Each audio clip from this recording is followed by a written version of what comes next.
첫 번째 촉수물 추천 작품은 미스트입니다. 미스트는 2007년 스티븐 킹의 소설을 원작으로 이미 한 차례 영화로 개봉했던 작품인데요. 충격적인 결말로 인해 허무하다, 결말이 찝찝하다는 등의 평도 있었지만 미국 영화의 전형적인 영웅의 등장을 없애고 인간의 이기주의를 잘 담아낸 영화라는 평도 있었습니다. 그 미스트가 2017년 넷플릭스 오리지널 시리즈로 나왔다는 것을 알고 계셨나요? 이 작품 또한 영화와 마찬가지로 안개가 마을에 들이닥치며 이야기가 시작되는데요. 영화에서는 안개 속에서 습격해오는 괴물들과 대치하는 내용을 주로 이룬 반면 넷플릭스 시리즈에서는 안개 그 자체가 공포의 대상입니다. 안개 속에서 나타나는 괴 생명체들에 의해 습격을 당하고 그들과 대치하지만 그 실체가 있었던 영화에 비해 공포의 존재가 실체가 없다는 것이 오히려 더 불안감을 가중시키는 요소로 작용할 수도 있을 것 같은데요. 미스트 속에 갇힌 사람들은 정체모를 검은 괴물에 먹혀 죽기도 하고 벌레들의 습격을 당해 목숨을 잃기도 합니다. 환영이라면 죽는 사람의 눈에만 보여야 하지만 다른 사람들의 눈에도 보입니다.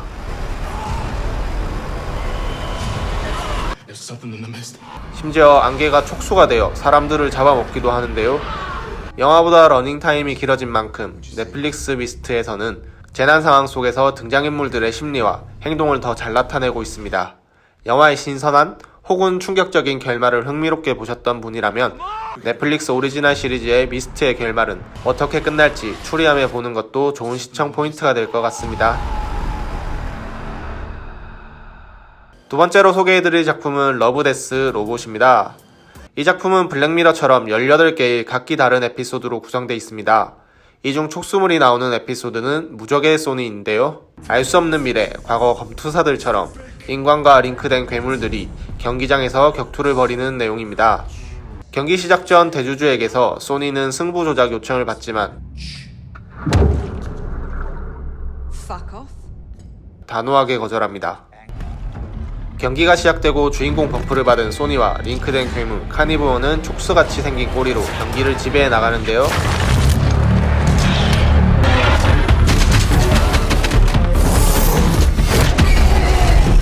그리고 손쉽게 경기가 끝난 것처럼 잘린 괴물의 팔에서 칼이 나옵니다. 전세는 역전되고 카니보어는 경기에서 패배하는 듯 보입니다.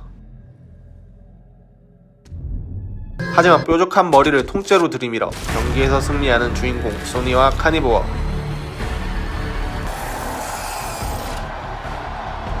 경기가 끝나고 대주주의 옆에 있던 여성이 카니보어가 있는 창고로 몰래 들어가는 것을 본 소니는 그녀를 따라갑니다.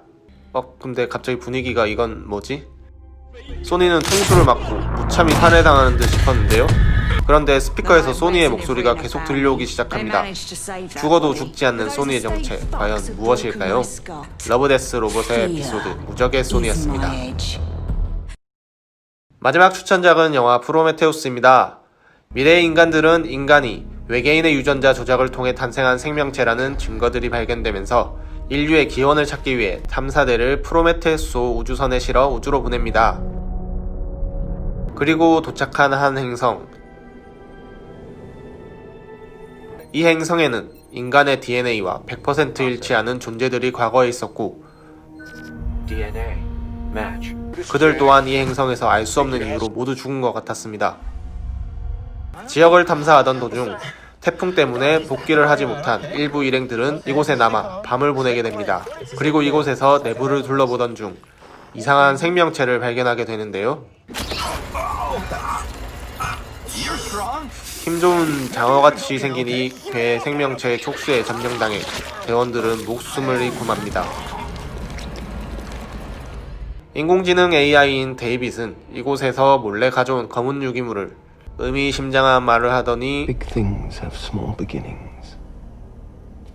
Why do you think your people made me? We made you because we could. 대답이 마음에 안 들어서였을까요? 할로웨이에게 먹입니다. Here's mud in your eye, pal. 데이빗이 준 드링크는 야간문주였을까요? 엘리자베스 쇼 박사와 할로웨이는 뜨거운 밤을 보내고 임신을 하게 됩니다.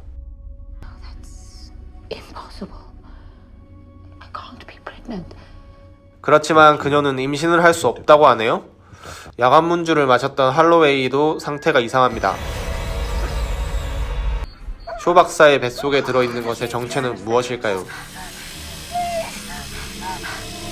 그녀의 자궁을 통해 나온 것은 쭈꾸미? 아니, 뭔지 저도 잘 모르겠는데요. 확실히 사람은 아닌 것 같습니다. 한편 동면 상태에 있던 외계인 엔지니어를 깨웠지만 인류를 왜 탄생시켰는지에 대한 답은 듣지 못하고 데이빗의 척추를 뽑아버리고 오히려 인류를 멸망시키기 위해 지구에 가려고 합니다. 이에 캡틴은 지구를 구하기 위해 우주선으로 인류의 조상일지도 모를 외계인의 우주선을 박아 격추시킵니다.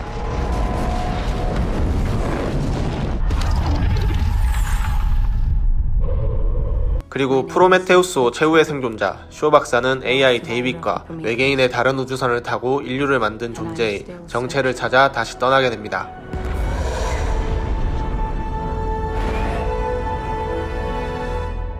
이 영화는 에일리언 1편의 전 이야기로 인류의 기원과 에일리언의 탄생을 예고하는데요. 마지막에 쇼 박사가 낳은 촉수괴물이 외계인을 숙주 삼아 다시 탄생한 이 괴생명체, 어디서 많이 본 것 같지 않나요? 네, 에일리언의 모습입니다. 에일리언은 1979년 첫 편을 시작으로 그 시리즈만 11편 이상인데요. 리들리 스콧 감독의 큰 그림, 에일리언 거버넌트를 위한 전 시리즈 프로메테우스였습니다.